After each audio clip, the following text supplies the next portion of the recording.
Hey, Will. Hey, Jared.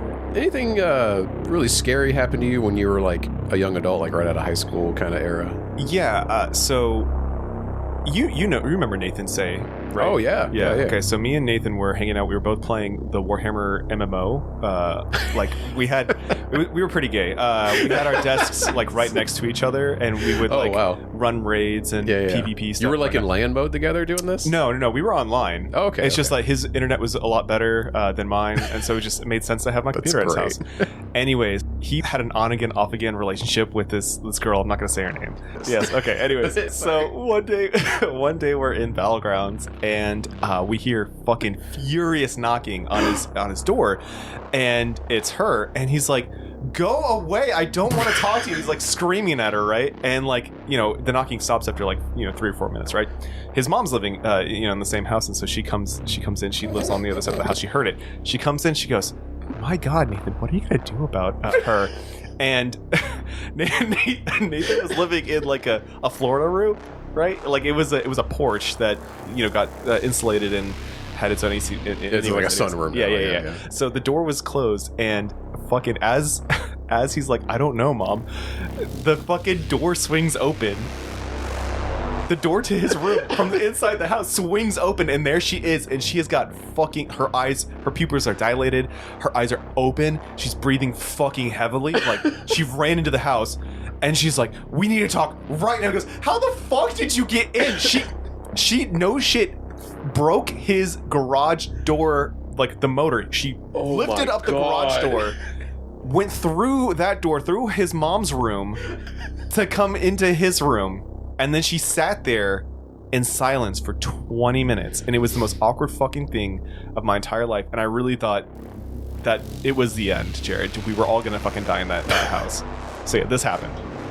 Well, from a naked 7-foot-tall man standing on your roof waiting for you to leave your room, welcome to Debaser, a film podcast. I'm Jared Rusk, and I'm joined by my co-host, Will Taylor. On this show, of course, we explore both new and familiar movies as we bring you details and discussion about them, all in an effort to debase the films and ourselves. In today's episode, a tale of dread, young adulthood, and the dangers of sex in the film It Follows. Stay tuned.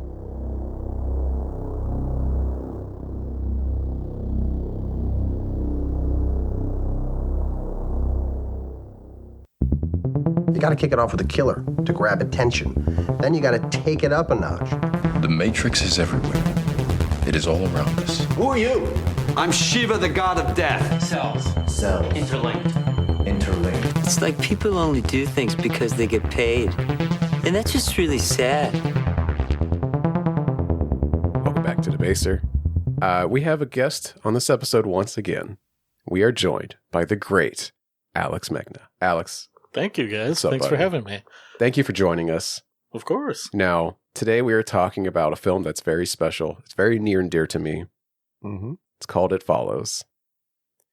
The film was released on March 13th, 2015. It's available to watch in a million places. It is on Tubi. It's on Netflix. It's on Prime Video. It's on Peacock. It's on AMC Plus. Who fucking has that? And it's on Shudder. So you have no excuse not to see this movie. However, I know this film is a little polarizing. In fact, for a long time, I used to, when people were trying to check me on where I stood on like films, horror films specifically, I would be like, "How do you feel about It Follows?" Because I could pretty much gauge if we were on the same wavelength or not when it came to like horror movies specifically. The film stars Micah Monroe, who you probably know from Long Legs if you saw that. Or The Guest. So, okay, she's also in The Guest. Thank you, because I knew there was another one and I couldn't remember it off the top of my head. I remember now you mentioning that when we talked about Long Legs, like, oh, this is the girl from It Follows. Right. Honestly, like, she looks totally different in that movie. She does. Although it's probably just that she dyed her hair and I get like blindness after that. The film also stars Keir Gilchrist and Olivia Luccardi. The official synopsis of the film is: a young woman is followed by an unknown supernatural force after a sexual encounter. The film was written and directed by David Robert Mitchell, and it is his sophomore film. His first film, kind of non-existent. I think it's really hard to find. It's called like The Myth of the American Sleepover. His third film and last film to date is another very polarizing movie that I have still not seen. I've kind of been hesitant to check it out because I've heard so much backlash about it. Which was it? It's Under the Silver Lake with Andrew Garfield. Oh yeah. Oh, I've seen it. That was his follow-up to this. I did not like his it. follow-up to It Follows. Yeah. Me and Haley watched it. No, I did. It was That's very the thing. boring. I've heard very bad things about it. Yeah. But I'm going to try and go into it with an open mind one That's day. fine. when I Yeah. have a chance. I'm sorry to poison. But yeah. Yeah, you don't give a shit about Nah. Now, this film is, I think you could argue it's low budget. Yeah. It had a budget of $1.3 million. That's pretty small. It's not Psycho Gorman small, No. but it's close. Yeah. And it grossed $23 million at the box God office. damn. Yep. It did really well. It was like a critical darling, and it was like hitting a lot of film festivals. Yeah, and then- I remember when I think you brought it over to the last house that I was living in. that sounds like something I do. Yeah. I don't recall, but yeah. I had a great theater experience too. When this came out in theaters, I was really excited to see it. And like me and some friends went one day. It was like a weekday, but we all had the day off because we worked retail, stupid hours. Yeah. And had the whole theater to ourselves. It was lucky. It was an incredible experience. I'll never forget my It Follows. It's the only way to fucking see movies is like with maybe 4 other people in the film. I mean, like that shit. That's Furiosa for me. And Bo was afraid that we had together. That's right. Yeah. Incredible peak. like kind of a subpar theater, but the experience was fantastic. Amazing. Yeah. Reactions to It Follows are quite polarizing, though. Like I said, the film was largely adored by critics, and it has a Rotten Tomatoes score of 95%. Earned. Reviewing It Follows for the Austin Chronicle, critic John Kubecki said of the film, "It Follows has style to burn, and the cinematography, coupled with nuanced synth-heavy soundtrack, keeps ratcheting up the tension in smart and creative ways." Film critic Jake Wilson praised the film in his review for the Sydney Morning Herald, writing, "Ultimately, rather than sex, what seems threatening here is impending adulthood in all its dimensions, and in its floaty, insubstantial way, It Follows catches some of the mingled excitement and terror of growing up." Over on Letterboxd, user Tobias gave the film 4.5 stars and wrote, "Perfect horror in that it combines my 2 greatest fears, sex and being approached." I love your Letterboxd reviews. Thank you. I pride myself on them, and I get very sad when a movie does not have a funny, pithy Letterboxd review that I could steal. I want to actually go back to the second review. I had not considered the monster being the impending approach of adulthood. I had never considered that. So I think we're going to get into this. Okay, good. Because pre-pod, Alex and I were having a little discussion because somebody was You were late. burning pod? We were burning pod. Because I was late? He, in his defense, he did say, "Oh, I want to say some of this for pod," and I said, "Fuck you." That's good. Did you actually say that? No. Oh, You didn't hear it. So where do you want to start on this? Okay. I don't have a synopsis because I have so much more I want to talk about. Oh, that's fine. And I That's feel like good. we're going to spend the whole episode discussing its themes, discussing the themes, things you may have missed. Mm-hmm. And Alex, I'm ready for this. Yeah, I feel like you're a little lukewarm on this movie, or worse. No, I thought you lay it on us, brother. I had a really weird experience with this movie. Okay. Which is, I've seen this movie like maybe 6 times. More than me. Jesus, yeah. I'll I think he's got me beat too. Every Halloween, every spooky season, I make a list of 13 movies that I'll just go through and watch, especially with new people. Like, I've had new roommates or new friends come into my life, and I, want to try to share this experience with them. And It Follows has popped up on that list a couple of times. I've shown people. So I think I saw this movie around the time it came out. It was on Netflix, and I think that was the original, my viewing experience with it was streaming it. So I've watched it with a couple people over the years. About 3 or 4 years ago, I was having a conversation with a friend of mine, and this friend of mine is a sex worker and is a very big horror fan, and we were having a conversation, and I said, "Oh, do you like this movie?" And she said, "No, I honestly feel like it's a little slut-shaming." And I was like, no, if anything, this movie is about like moving past that and all the, that can't be true. And I'm of that mind also. Yeah. So, and then she said to me, "Hey, you're entitled to your opinion. Mm-hmm. You can like this movie. It's not going to affect our friendship," because I got really riled up about it. And then I like let it fall by the wayside. never returned to that conversation or thought about it again until the movie came up. And I thought, oh, okay, this is going to be a good experience for me to revisit this movie. Yeah. And now that I've kind of heard this person out about this, I want to try to see if I can really pick up on what they were saying. And I went from really liking this movie to now feeling lukewarm about this movie, to be honest. I'm not, it's because honestly, a thing that happened with me too was the way I remember the movie was not the way that the movie actually takes place. Mm-hmm. Yeah. There's some things in it where, so I don't know if we want to get into spoiler territory. No, I think that it's open season. Yeah. I'm assuming people have either watched the film at this point because please go watch. It's on Tubi. It came out is in free. 2015. Yeah, oh my god. Yeah, it's almost a decade old. Fucking old. Yeah. Jesus Christ, I feel ancient. But it's on Tubi, so even if you don't have like a subscription service, you can just get Tubi, which is free. Yeah, you can just watch it with ads. Let's go watch that fucking shit right now. But anyway, yeah, open season. Just go for it. Yeah. So the basis of this movie is it's a specter that's passed along from person to person through sexual encounters. Yeah. And the way that people refer to this film, sometimes disparagingly, is it's about the STD ghost, basically. Yeah, that's how I perceive it. Yeah. Right. And I think that the way that I remember the movie was that she has this encounter with this guy. He's deceived her. She has, they have sex. He tells her what's going on. She's, frazzled from the experience. She encounters the ghost. Her family and friends try to help her. Mm-hmm. There's a guy that she gets associated with who she ends up sleeping with and I think what we're to assume is that he sleeps with another person thinking he's not going to encounter the ghost or just to be safe. Yeah. He doesn't know that this person apparently gets killed. He's killed later, and then she isn't sure what to do. She ends up, passing the ghost along to some other people. And then ultimately, her and a close friend who has been hopelessly in love with her for his entire life, it seems. Yeah, who's been fawning over her the entire movie, come up with this plan to get the ghost to go into a swimming pool. Mm-hmm. And then a la that Are You Afraid of the Dark episode, I guess, like electrocute the ghost when it's in the water. Yeah. And hopefully killing the ghost and freeing her from it. So I remember that, for one thing, I don't know how I didn't remember that the plan to electrocute the ghost doesn't work. Yeah, it's yeah. In fact, I guess the ghost goes around, sees what's going on, unplugs stuff, and just starts throwing it at her in the water. Chucking it at Jay, yeah. Yeah, and so she is able to, with her help of her friends, they shoot the ghost in the head, and it bleeds out into the pool. Previously in the movie, the ghost is shot in the head, and it doesn't die. So we see the pool fill up with blood. It doesn't die after the first headshot either, because it grabs her at the bottom of the pool. Yeah, and they have to shoot it again. So we aren't really sure what to assume from this or take away. I thought, from how I remembered it, was they kill the ghost. She's finally able to sleep with someone, being free of it. And then they hold hands at the end and walk away, but you see something in the background indicating maybe something else might happen. Yep.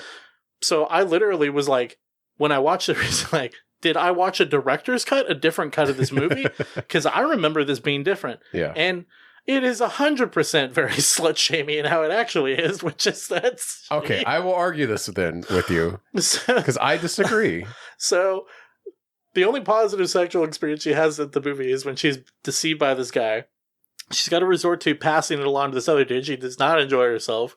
When she actually sleeps with the friend, what's happening is that essentially they've come to the conclusion that they need to pass it along.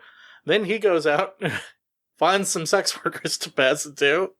Okay. And then I will argue right here. I think it's implied that he might be, but it's not shown. It's not explicit. It's implicit. So I was thinking about this and why I would debate that he did, which is because I think he saw Greg with that girl and he knew what Greg was doing, how he was trying to avoid it. So he knew, if I pass Are you talking about the girls at the hospital that he's chatting with? Yeah, later? The girls at the hospital that Greg's chatting with, and Paul sees him doing this. So Paul, he knows what he's doing. So I think that he took that away from Greg as a way to, put some time and space with the ghost between them. And so that's why at the end of the movie, I assume that. I think it's left to be ambiguous. Same with the boat scene where Jay sees 3 guys out on a boat. Yeah. And strips down and starts to swim out to them. Now, there's a lot of debate online that if she does this or not, if she actually ends up sleeping with those guys or decides not to, I don't really see the argument that she doesn't. I'm pretty sure she does. Her cast is that's like waterlogged. Yeah, to me, she went into the water. It's implied that she does. I don't the argument that I saw that she doesn't is that she's wearing the same shirt later, and that doesn't make it doesn't track to me. Yeah, the argument that I would make is if she just flashed the dudes, they probably would have drove the boat over to the beach, and she didn't need to get into the water to begin with, or just waved them over. Yeah, just waved them over. I don't know why she. It has to be really difficult to swim with a cast on your hands. So yeah, she does a lot with that cast. Yeah, she does. Yeah. That thing is constantly getting wet in this fucking movie. So the thing about the movie is that I really like the look of the movie. I love the tension of the movie. There's so many things about this movie that I really like. Yeah. But what I feel the problem is that the message is muddled. To use sex as this device and then just kind of like, I feel like they ham-fisted it at the end. They kind of fumbled it. Where, I mean, it's so ambiguous in a lot of ways, which I understand, but I just feel like that does a disservice to the movie. Like, really, I feel like the movie's half finished. Yeah. Well, that's why there's a second one coming out. Yeah, They Follows. Yeah, they announced a sequel last year called They Follow, and I don't like it. This movie did not I know. need a fucking It feels like it's a pivot for the director because his last film was a flop, and the studio made so much money off of this movie, and they're just like looking to make another buck. So we'll see what happens. I don't know. I mean, sequels come out of things and still manage to be great, so we could be surprised. Yeah. Like the Puss in Boots movie. I feel like the movie, like having the sex part in it, raised a good question, but I just feel like they didn't really pursue that enough to like use. They could have been anything else that passed the curse, and it would have been just as pertinent and would have been really interesting. But using that part to it, I understand it's like coming into adulthood. I just felt like they didn't raise enough questions or really talk about it. There's things in the movie where it's like, why? Oh, so she sees her dad in the pool. That's what she's saying. That's in my trivia because the last incarnation is her and her sister's dad. Yeah, so her sister asks her, "What do you see?" And she says, "I don't want to tell you." Yeah. So the assumption is that there is some kind of relationship. Even Greg and his mom, there seems to be some kind of weird relationship. When Greg's killed, the ghost assumes the form of his mother with her titty out. Yeah. It's the only. Okay, I want to jump in. I want to ask you a question. And how is this movie, I guess, like a slut shaming movie? Because I'm not wrapping my head around it. And then two, before you answer that one, I believe that the creature taking the form of the parents, when the guy who has the curse initially, who has sex with Jeff. Jay, When he's explaining the rules, he's saying it will take the form of people you know just to get close to you, or to mess with you. That was the thing. Is like, or it's either to get close or to mess with you, and that's why it manifested itself as her dead dad. And when the ghost appears in that scene when she's strapped to the wheelchair and he's explaining it, it's actually Jeff's mom, but naked and coming at them. Interesting. Okay, but sorry. So explain. Oh, I didn't realize it was the mom. I didn't catch that. You know, another one though is when she's on the beach. The friend that has the seashell. The one that's out on the floaty in the water, it's actually her walking up in the background as the ghost. Yeah. And it's because when the viewer first sees it, we don't know where she is at in relation to the scene. And then we just see her walking up to them in the background. And then we cut to the ocean in front of them, and the same girl goes by on a floaty, and we realize, wait a minute, she's in the scene twice. That's really clever. Yeah, it's not you already, when you see her in the background, assume that the thing coming at them is it is a little it's menacing. Yeah. So seeing her, like, but that, if that were the case, you would imply that there was some kind of sexual trauma there, if that's what the ghost is going for, if that's the message. So I feel like that message is a little muddled in that way. Like, I don't know. I think it really just the rules that the guy sets up at the beginning is it was enough explanation for me to be like, okay, this thing is just manifesting itself as certain people to trick you or to make you feel unsettled, to be unease, right. So that it's easier to catch up to you. So that's the another part of it then is why isn't it not always appearing as someone that they know? Because when it first appears as the old lady, we don't have any concept for who that is, or the tall man, or the skinny guy that crawls through the doggy door. So it's just like, I feel like the direction that it tried to do with that was a little kind of weird. Yeah. I also, is the question you asked. Yes, I want to. As a white cis bearded male, I feel like I'm the authority to talk about. Oh, 100%. Yeah. So let's talk. You brought the right person on this podcast to talk about this. You brought it up, and I'm curious because I have not heard that argument yet. So, that's something that I didn't even know this movie was fucking divisive. I thought that it was like universally beloved. So that's I know, or controversial. When I say like that, it's polarizing. Like I've talked to a lot of people that are like, "Oh, that movie's so stupid," and just kind of roll their eyes. Oh well, fuck that. I don't like. I would much rather engage with the argument that Alex is bringing up here. Obviously, yeah. So I guess it's because this. Like, let's be honest, like, sex in America is already viewed as a kind of a negative thing. That's true. So having this movie that kind of presents this thing, and you're like, oh, how are you going to handle this? And then they don't really, there's no resolution in a positive way. So it just leaves it at the end of the movie of like, sex made her dirty. She can't do anything. Like, and in that way, I would take away from it, it is a little slut shaming. Like, that she always has this thing on her because she had a one night stand with this dude. Yeah. And so I get it from that angle. It wasn't something that, as a white bearded male, that I did not realize. Why is the beard part of it? Hold on, because we all have beards. Look at us. I haven't shaved yet. You can't have a podcast. But like a beard isn't part of your sexuality. I mean, it is. Or like your there are identity. Beard sexuals. It does exist. God.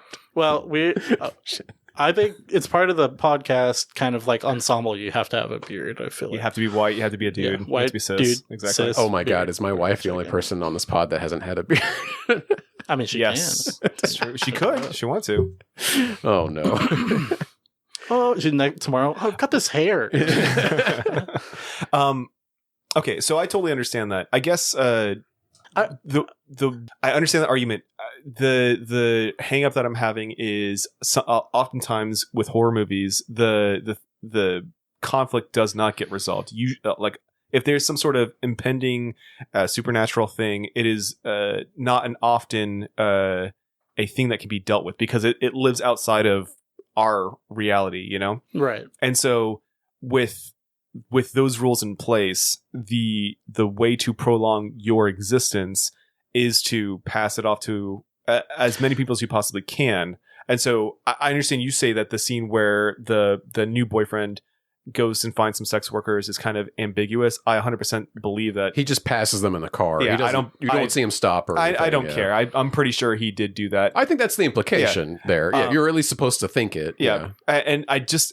I mean, but the movie leans a lot on. Sorry. No, go ahead. Yeah, leans a lot on implication, which is the guys in the boat thing is implied. Right. And I 100% think she should do that too. Yeah, and she did that, so it seems like, well, it's implied that Greg slept with the girl at the hospital. Well, it's implied that she slept with the guys on the boat. Mm-hmm. So that one, I feel like we're picking and choosing a little bit to just be like, well, Paul's such a nice guy and such a simp for Jamie that he would never do that. I think that he was told by Jamie to. That's the opposite thing. I think he's such a nice guy and a simp for Jay that he took on the curse and then gave it to other people. No, it's okay. I totally understand what you're saying. I'm just mad at myself. I use the word simp. He's a Jamie stan. It's all good. Whatever.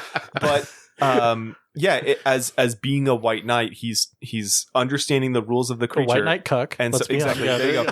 And of course, so he goes and he finds some sex workers to pass it off to make to give them more time, to give some distance. Yeah. Also, I think on top of that, with knowing that whomever has had this happen to them can see the creature, strength in numbers, both of them together at all times, where they can both see it. Exactly. is one pro of having both people with it. Yeah. Which they don't really explore before that. Oh no, they do. They kind of explain that when Greg has it. Yeah, so it's like she keeps asking, but they never utilize it together because when she sees it coming for Greg, she doesn't get to warn him in time. Yeah, I mean, she tries to. It's on Greg. She tries. But he was like, I don't know. In disbelief. Exactly. That's the thing. I don't think he believes it. I think that he didn't want to tell her that he had passed it along to someone, so that's why he's like, I don't know. Maybe his plan might be to keep sleeping with people to pass it along just in case. Until it catches up, and he didn't know that that was on its way that girl had.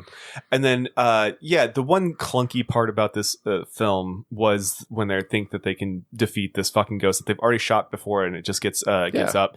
I think the idea of that wasn't to kill it but to slow it down because they traveled I remember the girl saying like, it's been so long since I've been in the city. They traveled hours away to go to the recreational the center. Dilapidated YMCA. Yeah, exactly. Broke in and was like, okay, we're going to wait hours for this thing to finally show up. And then we're going to try and knock it out for however long and then drive home. I think they think they're killing it. Yeah, you think that's the... But to pivot, or go ahead. It leaves it ambiguous too, because remember at the end they're like, Jamie, what do you see? What do you see, Jamie? And she crawls over and she looks out and you just see the blood pooling, and then it just cuts ahead to later. So we get nothing from her. We never hear her say like, I think it's dead, or... That's true. From the way that they're acting, I would think that the assumption is that they know that it's still potentially alive. Mm-hmm. Right, because then we cut to like her and Paul walking down the street, and then there's a ominous figure walking towards them in the background, cut to credits. So I think it's implied that it's still after them. Okay, to counter some of these things I've heard, some of the slander of this film. Let's hear it.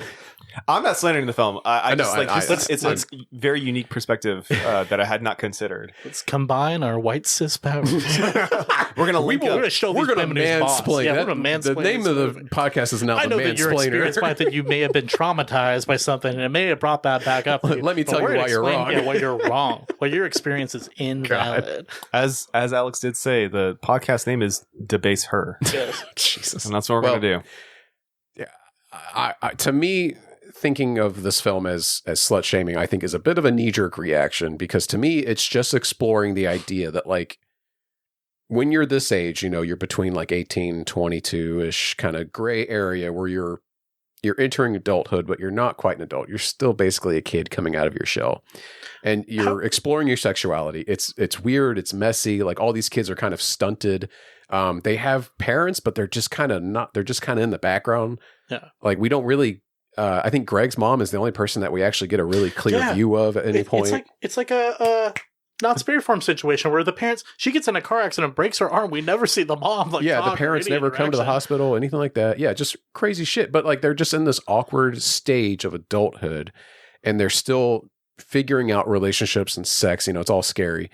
And honestly, the first time anyone has sex on screen, like it's a little ominous and creepy, but like it's actually a beautiful moment for her. And we don't think anything as sinister is happening until afterwards he comes up and chloroforms her and then explains the rules. And he's like, I'm so sorry I did this to you, but like, here is what I need to explain to you what's happening. Please pass this on as fast as you can. I think the film is just exploring like how weird people, like I can't say kids because they're adults, but how young adults feel about sex at this stage. Like it's exciting but scary, you know. It's all these different things, and I don't think the film is slut shaming. I think it's really trying to say, like, because a lot of slasher films are predicated on the idea of like, well, the victims are going to be the promiscuous kids, you know. Like it's like a common trope, that it's like the kids that wander off to go have sex like get murdered first kind of thing. Very Reagan-esque. Exactly, yeah. And like I don't think even that was intentional in its time by their creators. It just kind of happened that way, and it was convenient because they were the ones wandering off away from the group sort of thing. Yeah. But it almost did in a way subconsciously reflected, like the Reagan-esque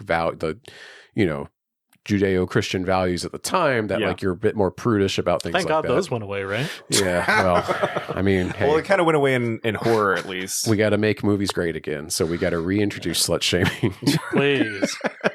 But yeah, no, like I can understand why someone would come away with that interpretation, but like I would implore that person to like watch the film again and just, and just hear it out, saying like, no, it's just exploring like how that's an uncomfortable period, and making a ghost being the subject of like what's being spread via sexual activity is what makes it so terrifying, because it's muddy, it's weird, Yeah, there's a couple of things to it. I feel like depending on someone's experience going into this movie, I think we can all agree that it's fair to have that assumption for it. Right. Oh yeah, 100%. So I would never tell someone rewatch this movie and maybe change their mind knowing this person. Yeah. But I understand where you're coming from if you're on the fence about it. The other thing that's interesting too, I was watching, I was wondering, like, am I the only one that feels this way? Am I the only one that's kind of like now has kind of a muddled reaction to this movie? I really like it. I want to like it more, but I can't help but see the points that were made to me. But I watched this review and they kept referring to Jamie as a high schooler. And then I went and I checked something, and then I found out Jamie's 19, so she's in college. She was in college. The characters' names, their relationships, a lot of that stuff is, and we talked about this a little bit before, is a little bit muddy. The thing that I kind of like about this movie is it kind of looks kind of 80s. You're not really sure what time it takes place, and there's a lot of movies that kind of intentionally timeless. Yeah. So it's a couple of movies that kind of do is I feel like Napoleon Dynamite actually kind of does this in a weird way. That feels like it could be a period piece from the 80s, and yet it's not. Yeah. And you see that happening where there's a movie. I know we're getting a little off track here. There's a movie that came out last year called Night Swim, and I feel like this movie tries to do this. Yeah. But I feel like they got a producer note that was like, "When the fuck does this happen?" And they're like, "I don't know," because something happens and someone videotapes it with a VHS tape recorder, and then later someone uses the internet to do something. And the movie, you find it takes place in 2024. You're like, why did this person have a fucking VHS tape player? So I feel like they like mashed this movie with reshoots to try to make sense. But with this movie, I feel like the technology is just like in the background. It's not as important. The seashell like Kindle that she has. Oh, it's pretty funny. The little clamshell e-reader, which has been like a object of fascination for viewers of this film for years. Like people still like it comes up all the time on social media, and I see people being like, it's the number one review on Letterboxd right now is like, I am still obsessed with this fucking clamshell phone. What is that thing? You know? Yeah, and I think there's another couple cell phones. But anyway, like I like the aesthetic of the movie. I like the tension of the movie. I like these things. Tension's fantastic. I guess just for me, my feelings about the movie have changed a little bit. I still think it's a well-made movie. I think it looks great.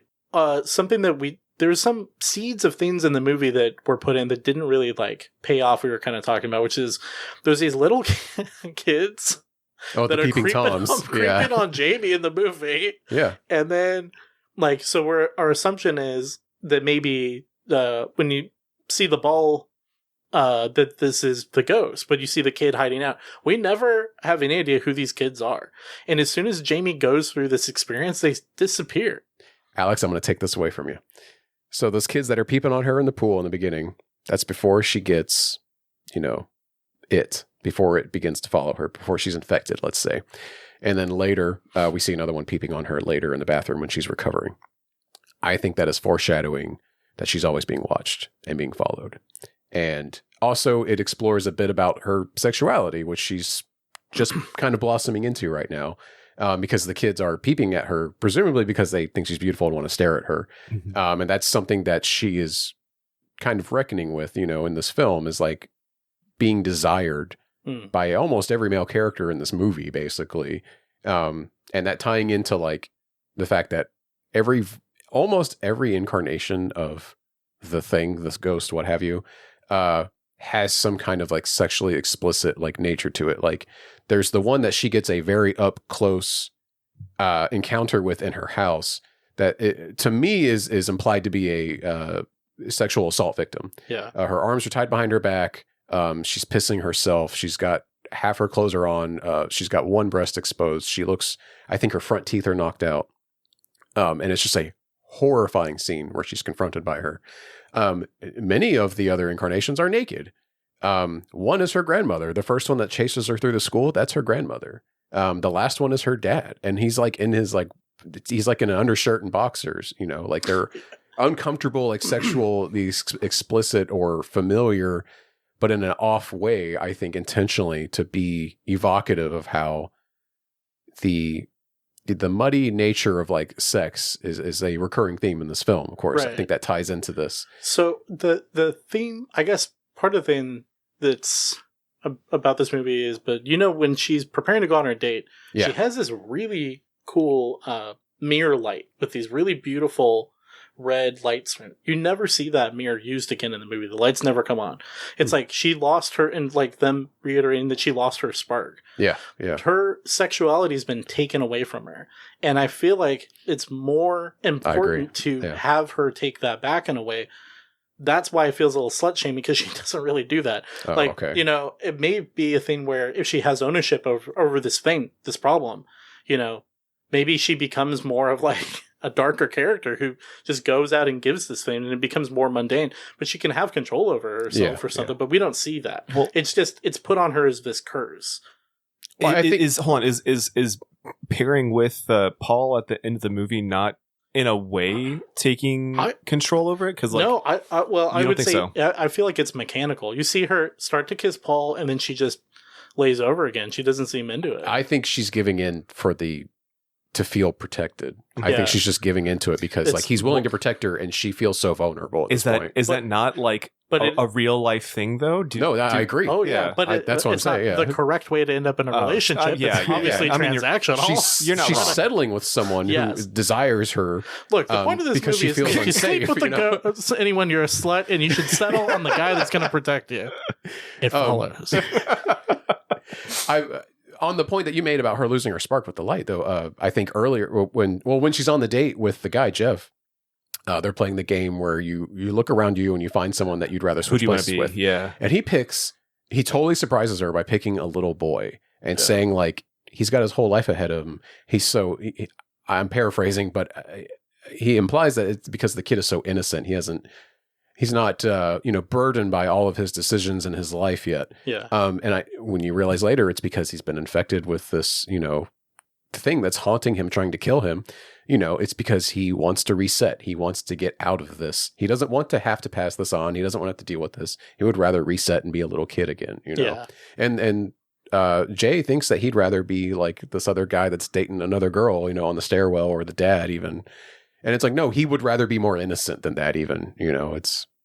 They feel burdened by, I think, their sexuality now is the thing. I was going to say, Alex, do you think that is also, in a way, slut-shaming towards the guy? Because oftentimes we don't... Oh, for sure. Really? Because I think, we got to see his sad porn collection. That was kind of fucked up. That's true. They could have just been like, hey... I don't remember. They go to his abandoned house. Yeah. And they find his collection of pornos, and they're like really amateur magazines too. It's not like Playboy or anything. Remember this? It's literally called, I think, like Playmate. So it's like a Playboy kind of like.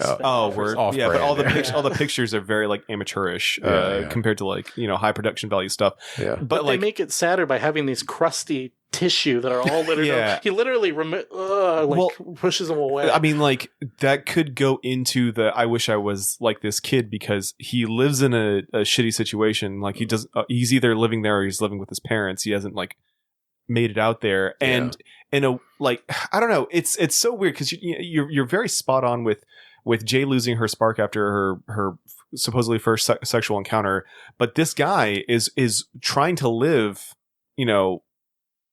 how you say, like carefree until the thing starts showing up again, because you can see they're interacting, he seems like he's normal until he's like, hey, do you see that person over there? And she's like, no, what the fuck are you talking about? And he realizes, fuck, that's it has finally caught up to me. And that's when he starts getting sadder and sadder, but his mood changes dramatically immediately, and she notices it too, and she thinks, and do you think that Jay could never recapture that part of her? That's an interesting question. I think that we're gonna find out in They follow too how Jay got her groove or her spark back. Oh my god. I hope they have completely different characters. I really do hope they don't fucking bring her ass back. Okay, I got some notes I want to run through. Yeah, let's hear it. So, Alex, you touched on this earlier. The time frame of the movie is intentionally kept undefined so as to resemble a dream. Some of the cars shown range from the 60s to the 80s to even the 2000s. Jay and Jeff's date is at a historic theater in Detroit, Michigan that even has an organ player, which is, we have one. We have a historic theater that has an organ player, but it's a very, like 70 years ago or more. Like that's not commonplace. Yeah. I think all the TVs in the film are like CRT television sets, and they're always watching like horror movies from the 50s. One character, as we mentioned, has a unique e-reader that resembles a clamshell. The girl at the very beginning of the film that gets killed within a few minutes has a somewhat modern looking car and a cell phone, a real cell phone, not a clamshell phone. But that's like the most modern thing in like the whole movie. She also has fabulous high heels, which is where she runs in a amazing circle around the street, around the camera. That establishing shot is so fucking good. Yeah. God, this movie does so many 360 pans where you're just like, holy fuck? This is great. Yeah, and we were talking earlier about how it uses a lot of wide angles, like like Long Legs, where there's a lot of tension because you feel like something is just around the corner. Yeah. And it rarely pays off in Long Legs. Whereas in this movie, like I feel like, especially if you're fucking streaming it and you got crappy bit rate. That's right.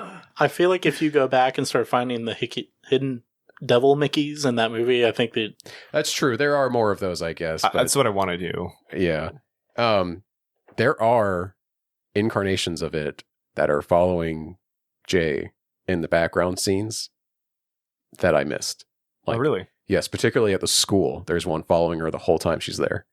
And like, I never noticed it until I read about it. And I was like, oh my fucking God. In the background of certain scenes involving crowds, there are some people that are seemingly walking towards Jay and her friends. And this was intentional to give the viewer a sense of anxiety over the possibility of anyone in the crowd that could be the entity that's following her. But yeah, there's one in the school in particular that's following her that the camera never really focuses on. And now, the score for this film is incredible. Mm-hmm. It was done by an artist called Disaster Piece, and they were brought on because the writer and director David Robert Mitchell was a huge fan of the video game Fez. Oh, Did you guys play that? Yeah, I didn't play it, but I've known, like, I know the story behind it. I know Soulja Boy's a huge fan of it. Soulja Boy's a huge fan of Fez? Oh yeah, that's was it? No, that's the different Braid. No, sorry. You're thinking of Braid. Yeah, Braid. No, yep. Not Soulja. Also, Boy. Was it? I don't know. I'm thinking of I'm thinking this. No, it's Soulja Boy. He did a very famous video. He's the guy from The Boys.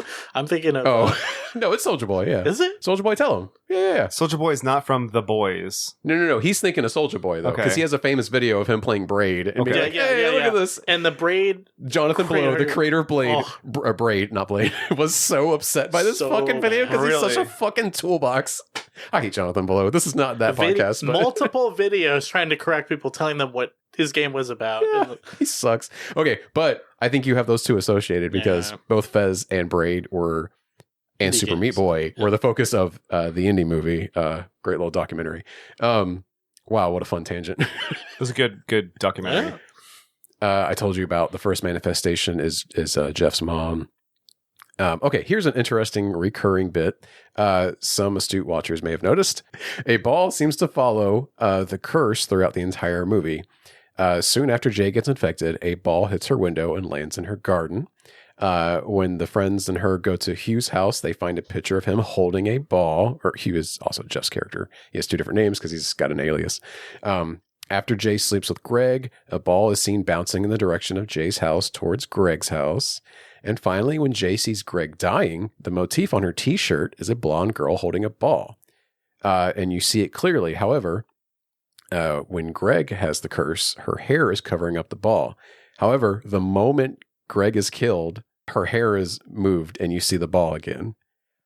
I think this is the director being cheeky and being like, the person holding the ball is it kind of thing. Oh, yeah. Yeah. And it's also like, there's like a weird recurring bit in the Godfather films where every time you see an orange, someone's about to get murdered. And it's like Francis Ford Coppola just kind of fucking with people, I think, you know.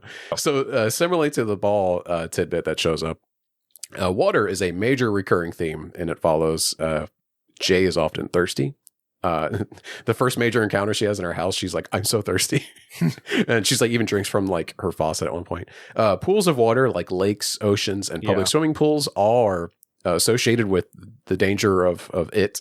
The first girl is killed on the shore of a lake. Mm-hmm. Jay and Jeff are sitting on the shore. Really gnarly death. Oh, yeah, it was nasty when it just cuts to day and zooms out. Oh my God. Jay and Jeff are sitting on the shore of a lake just before he passes the curse on to her. In the classroom, when she first like starts to see it after her, just prior to the appearance of the old woman chasing her, the camera pans across the cardboard where the text required reading, and the book that they're supposed to be reading is The Old Man and the Sea is written.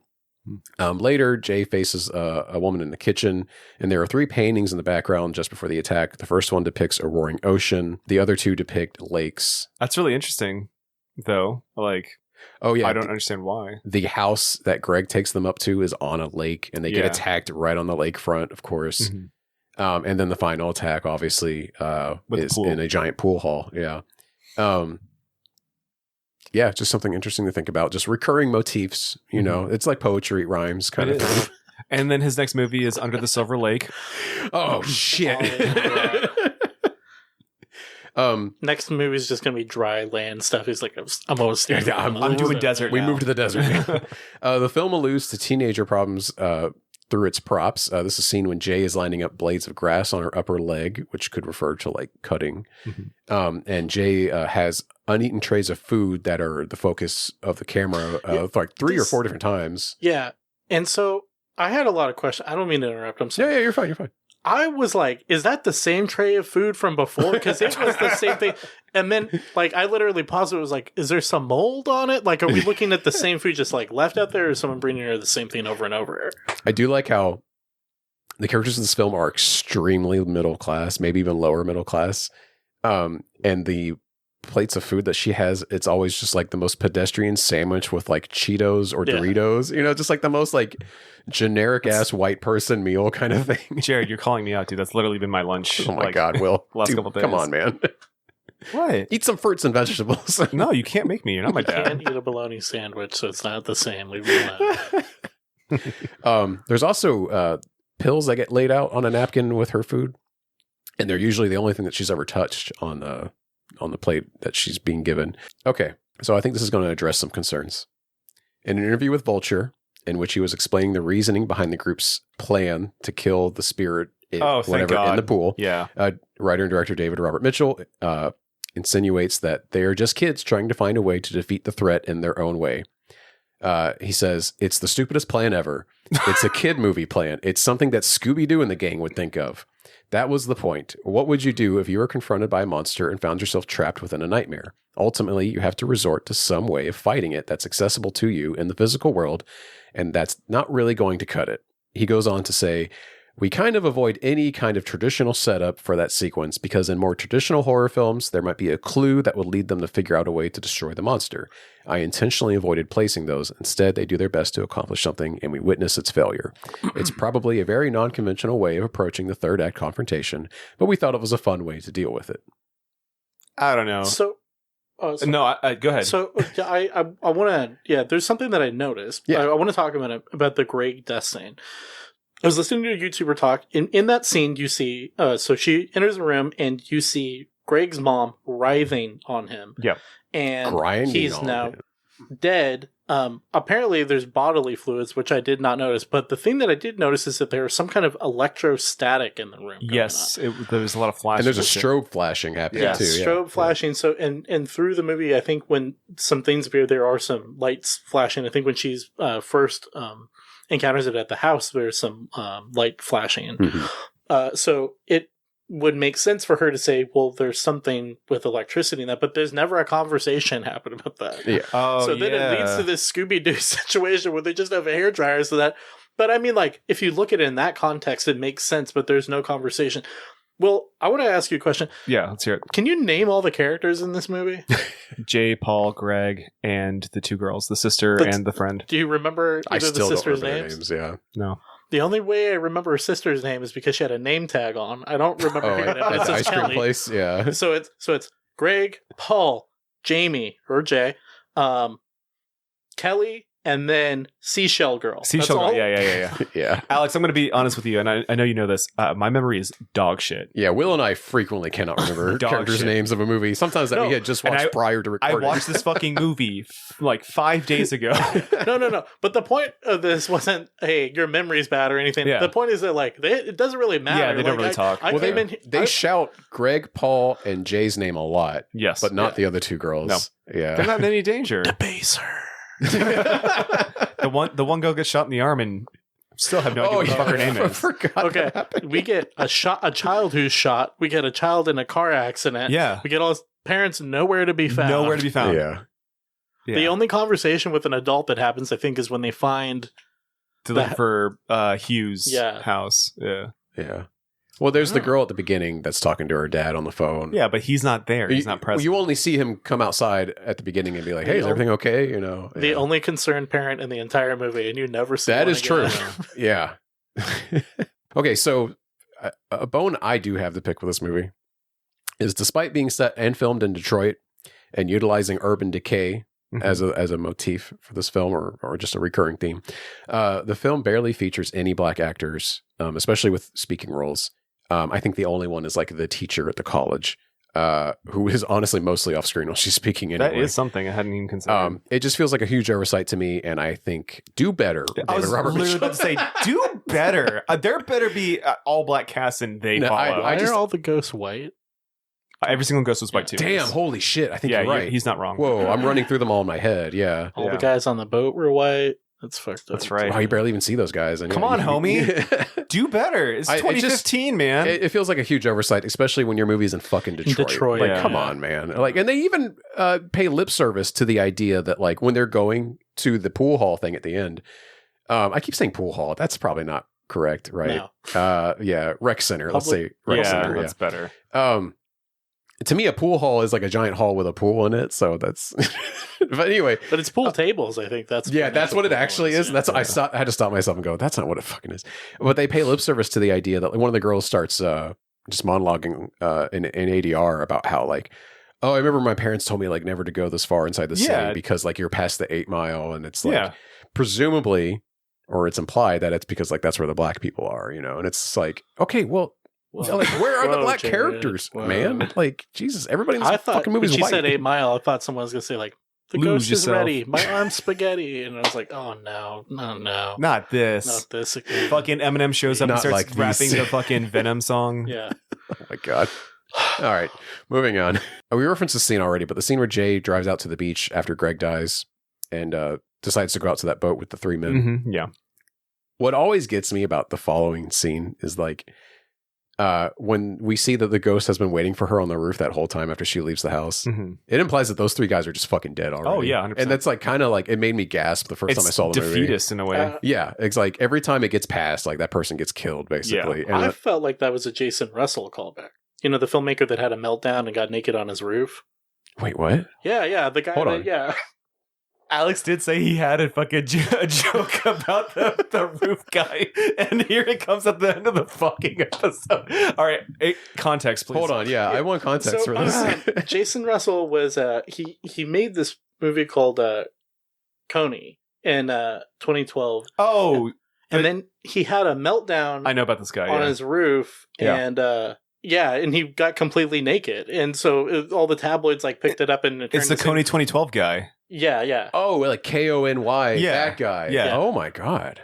I was not aware. It wasn't just on his roof too. He was like walking around. Oh, he was in throwing the trash in the city. Oh my God. Naked, having this public meltdown. I know there's a South Park episode that references it. Yeah, I've seen cell phone footage of him in the city, but fucking naked with the trash can. Yeah, it's just deep cut, dude. But no, that's immediately what I thought. Like that guy.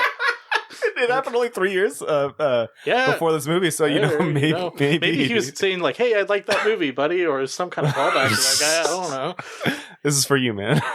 The last thing I have is I'm not going to read the whole thing because it's this long. It's extremely long. Jesus, Jared. But Quentin Tarantino, oh God, has a huge bone to pick with this movie. Really, he hates. There's no feet. All these naked people and there's no feet. Well, Alex, you do listen to the episode, or the show, so you do know that, like, we've covered almost two times in a row Tarantino's favorite film. We frequently cover a movie where Tarantino, like, loved the movie, and, like, listen, when we put that thing together about Crawl, that's still, I think, one of the top debaser moments. Crawl and fucking Spring Breakers. It was literally one after the other. And they were both Tarantino's best film of that year because feet were prominent. We think it's because of the feet placement. Now there is naked feet in this movie. It's not prominent, but there's the naked feet. Okay, but he has a huge bone to pick with this movie, and I'm not going to read the quote because it's so fucking long. Because it's Tarantino, he fucking rambles, and I'm saying that as a podcaster. Okay, but the guy just rambles on about how he's mad about all the rules and how they don't make sense, and he's like, well. It shows that, like, you can shoot it in the neck, but it gets back up, but then they shoot it in the head and it's fine. Like, that doesn't make any sense. And he's just going on, and he really hates the final confrontation scene in the pool hall.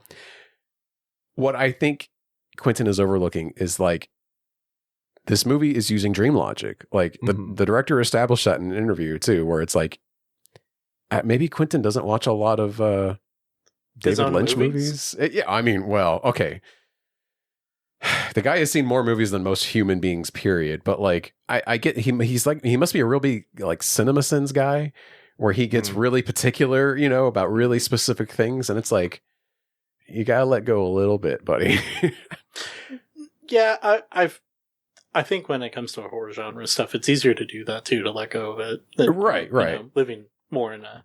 You kind of have to go along with the film sometimes and let it take you on an adventure. I thought the rules made perfect sense. Like, it's unstoppable. I agree. I feel like they were pretty simple, and the film doesn't always follow them because it never says you can kill it. They just assume they can kill it, although they never are shown actually killing it. Like, it's always implied to be back later. Rare Tarantino L. In the established... Interesting. Because Tarantino, people ask him questions about his films. Yeah. Because there's some vague stuff in it, and he just will say, like, flat out, like, go fuck yourself. Yeah. Because obviously I didn't think of it. You think about it. Even Glorious Bastards, there's like a bunch of questions. It's like, wait, so did he know that Shoshana was going to burn this place down? He didn't know it was her because he could have stopped her if he was relying on these guys to blow this place up. Yeah. But the whole movie, he'll say like, oh, it's ambiguous whether he knew it was her. It's like, honestly, it's not to me because he would have stopped her and then relied on these guys to blow the place up. But I don't know. I love Tarantino. I love his films, but it's funny for him to use like this logic problem. Yeah. When I think his films have it just as much. Absolutely. He also has like a famous rant about why he hates the Matrix sequels, and it has also soured him on the original Matrix because of it. Because he's like, the Wachowskis like squandered every piece of goodwill that they gained from me for the Matrix, and goes on and on about how wasted the sequels are. And I'm just like, buddy, like fucking goddamn it. Because like, I love to turn people around on the Matrix sequels. Yeah. Like, and it's not an easy thing to do. Like, it takes a lot of work. But that tells me a lot about who Quentin is. Like, the fact that he like has such a weird logic problem with this movie. Yeah. And the Matrix sequels. It's like, you got to open yourself up a little bit, you know, man. I would love to hear him tear into the Kung Fu Panda movies. I'm sure he's got a lot to say about that. Well, he has a podcast now, I think. What the fuck is he talking about? I don't have time to listen to it. I know he does movie viewings, and he'll talk about the movies at the theaters. Jared, I would like to ask you a favor. Yeah, what's up? There's a movie, I believe you probably know, a Brian De Palma movie called Dressed to Kill. I'm aware of it. I've not seen it. Okay. We should watch this movie, because if we want to talk about real slut-shaming movies, this movie... De Palma, I believe... Yeah, I've always wanted to get into De Palma movies. And I don't really have a lot of experience with it. I think, did he do Blowout? Oh, I'd have to pull his IMDb up. I know he did Scarface, obviously. Yes. That's probably his most mainstream movie. Did he do Carrie? Sorry. It's phone time, baby. I know he's done a lot of iconic films, and I've never really delved into his filmography. I know he's very prolific, though. But also, like, there are things that have kind of pushed me out. Like, they can be hyper violent, gory. And like you're saying, I guess the sexual politics of them maybe don't hold up to modern standards. Oh, no. This movie, I mean, it was like 1979, I think, when Dressed to Kill came out. Yeah. But like, you know. Yeah, he did Carrie. Yeah, okay, I was right. He did Blowout, too, I think. Nancy Allen, John Travolta. It's in the Criterion Collection. That's how you know about it. Oh, wow. I've been a good little boy. I'm going to get to take these movies my good boy points from Criterion. Body Double. Body Double, that's another one. Yeah. There's a lot of really good Brian De Palma movies. I just want to say thanks for having me on, guys. Like, I've been absolutely listening, for a while. Been arguing with you guys in my head for a while. That Suspiria episode almost fucking broke my friendship with Will. He doesn't even know. I'm so sorry. I do not like Giallo. That's not for me, man. There was an episode where you guys talked about some Gundam stuff, and I was like, what? He doesn't know what he's talking about. And I literally texted him the next day, like, that movie came out in 1998. Yeah, we were talking about Ghost in the Shell, and I was reminiscing on 80s animation, and I mentioned Char's Counterattack, if I'm not mistaken. But I think you were like, oh yeah, but it came out in the 90s, it doesn't count or something. I was like, oh, this movie's an 80s movie. Yeah, I for whatever reason, I thought that Char's Counterattack came out in 91. The reason why this is important and nitpicky to me is because I lived in Japan from 1989 to 1991. Holy shit. So Char's Counterattack came out while I was living there, and I remember seeing the new Gundam toy when I was there. So I always knew what this thing was, and it wasn't until I was in high school that I ever really got to watch this movie. Yeah. So, but I like was marinating in these things without knowing what they were. So I just thought that was funny. Like, it took me till my 20s to see Sharp Rise and Counterattack, but I've always known about it. Great movie. The soundtrack it's for that so movie is fucking really good. Yeah, but at the ending of it, this is not the episode. I'm so sorry. This is not the episode. Let's just fucking end it. I was gonna say I'm not a big anime guy, so it's like a big like I know. I made you watch oversight. For I me, did make him watch Thunderbolt though. I made him and our friend Jason watch I have Thunderbolt. not watched Thunderbolt. Oh, it's fucking good. You talk about good animation. Yeah. Thunderbolt fucking kills it. Yeah, so that's fucking good. on my to-do list. Oh, and the new CGI Gundam that came out on Netflix is supposed to have you. I know I don't like CGI either. No, trust me, I don't either. I've heard I've heard good things, complimentary things about it. I've heard it's like a slasher film where the Gundam is like Michael Myers. The problem is that they made. I think they were just like, "Hey, we found a guy at his house. We'll make this movie on the cheap with Unreal Engine 5." They're like, but the characters aren't going to look good. They're not like lip synced or anything. They're like, fuck, people are here for the Gundams. So all the human character stuff is really Uncanny Valley and off putting. But the Gundam battles, he's not wrong. Fucking so good. Because they've done this before. They did this with Operation Igloo. That's right. And I remember seeing like bits and pieces of that on Toonami late at night, and I did not like it. It's so fun. Like, I don't care about anime unless it's Gundam. Yeah. And all the time I like just don't talk about it. And then I get in these conversations, I'm like, I'm such a fucking weird. Well, you've got the Xeon thing on your arm, you know, so. And it's so funny because like it's just changed. The environment has changed so much with these younger kids that are super into it and it's super accepted. And I learned to be ashamed of it and never showed people this part of me. And now it's just so out there, and people like I don't have got the time to watch One Piece, though, man. Don't. God, don't watch One Piece. It fucking sucks, and I'll stand on that. You can leave that in the episode. No, okay. I'm not going to argue with you. I don't have time. When I find out how many episodes of like anything has, I'm like, no. I'm okay. Can I just say too? What's up? I know the listeners at home have no idea. So they're just going to have to fill in their mind palace as I explain this. Sure. But I feel so out of place that I can't rock a fucking tank top. Oh. Fucking everybody in here's wearing a tank top but me. I wear a tank top as an undershirt, but I'd never like to go out in it because I don't feel like I can rock it. Okay, first off, Jared, it doesn't matter how people perceive you, it's how you perceive you. And if you feel comfortable in it, then it doesn't matter. Yeah. Two, we live in Florida and it's hot. I like to be comfy. So it is the fall though, so I am trying to like make my dreams a reality by like look at me. I almost have a ball sack hanging out of my fucking shorts. I'm always hot. But it's like late October. It should be colder. Yeah. So like dude, who cares? But listen, I'm in a catch-22 with it too because I have a horrible farmer's tan. You think we talked tan. about this slut shame movie and now we're going to body shame you? Yeah, exactly. No, listen, come on. I didn't talk about my body dysmorphia in the TV Glow episode, but I'm going to do it now in the comfort of it does go away. I used to have the farmer's tan. I'm in a catch-22 position with it because like I've had a farmer's tan my whole life. Yeah, right? same. Like my it stops like right here at like my elbow. Mm-hmm. Like my arm looks great, but man, my bicep looks horrible. But like if I wear the tank top more while I go out, it'll go away. Yeah. But I don't want to do it until it's gone. Okay, Jared. I'm at an impasse. Should I just start mowing the lawn in it and just hope it goes away? Yeah, honestly, you should have been mowing the lawn in it. I'm going to give you some Universal tickets. You're going to go to the park. Don't wear sunscreen. There you go. And even yourself out. And come back a red shell of a man. and with you should 10 types of skin cancer. Participate in the worst suntan competition in Key West that they do every year. Oh, God. Go do that. Have you seen pictures from those? I tan kind of okay because I do have a little bit of indigenous person ancestry. Okay. Like every white person, I'm like a 16th. It's not just three white guys talking today. I'm 1/16 Cherokee, I'll have you know. So actually, we need to do a land acknowledgement before we finish. God damn it. So that might not survive the edit. Oh, he's going to edit himself out when he says stuff. Oh, I cannot be canceled. I am uncancelable. I have a career to protect here. The only unemployed person in this room.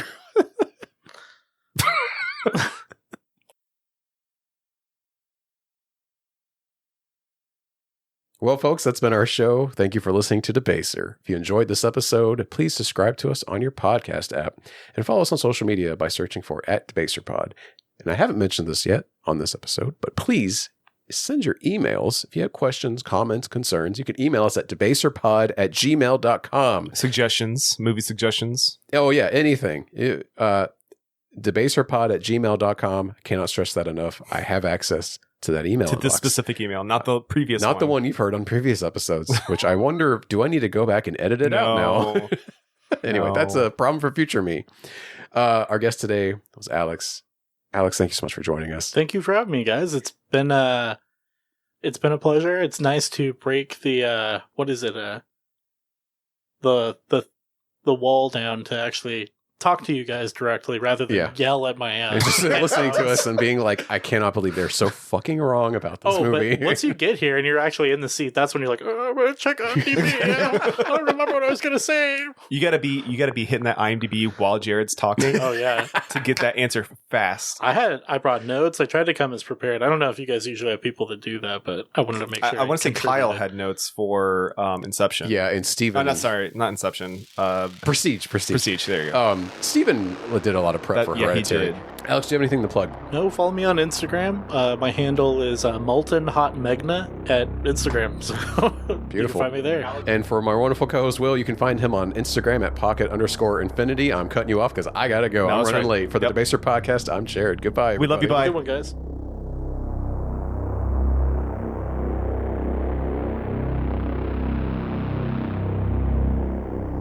Debaser is hosted and produced by Will Taylor and Jared Rusk. Want to email the show? Send it to debaserpod@gmail.com. Want to help us out? Please leave us a review on your podcast platform of choice, especially Apple Podcasts. If you write a 5-star review of Debaser on Apple Podcasts, I may read your review in a future episode. Thanks for listening, and take care out there.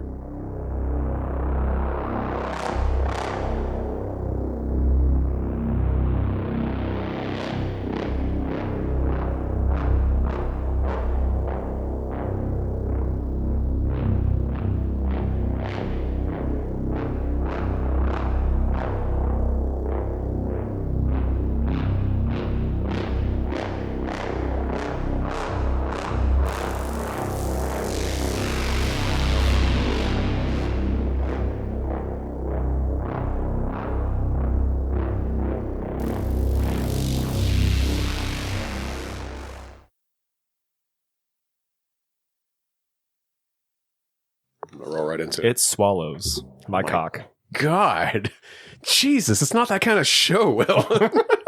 But it could be. It could be. Hey, we reviewed Welcome Demon to Lover. Alt-Right Podcast Debaser.